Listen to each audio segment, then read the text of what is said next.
So this is how you can use eye tracking on your iPhone iOS 18. Go on ahead and open up General and then search for eye tracking. Just simply type "eye" and there we are.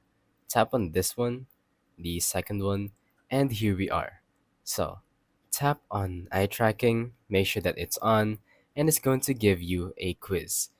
As you can see, it says follow the dot with your eyes as it moves around the screen. So you're going to want to follow this dot in the middle. As you can see, it's going to test us. Basically, it's going to navigate how your eye moves and where you look so that it can test and see how your eyes work and how you can use your eye tracking. I'm not going to take the test right now because it might accidentally turn off the recording, but that's pretty much how you can do this. So, all you have to do is basically turn this on, and it's going to give you that eye tracking quiz.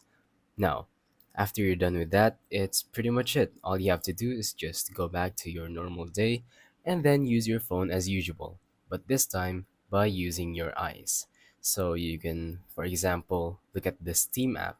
It's going to open up the Steam once you look at it for maybe 1 second. Make sure that you are in a well lit area while you're doing the quiz so that it can track you and make sure that your eyes are aligned. But yeah, that's pretty much it. Once again, if you can't search it in the settings, you can actually just scroll down and then tap on accessibility. Then scroll down once more, and here we are in eye tracking. It should be a purple logo or sign which says eye tracking. So tap on that, and the option is at the top. So simply tap on that, and you're gonna get the quiz. And after that, you can use eye tracking on your brand new iOS 18. So thank you for watching. Don't forget to leave a like, subscribe, and let us know in the comments down below if the tutorial worked or if you have any questions. Thank you and goodbye.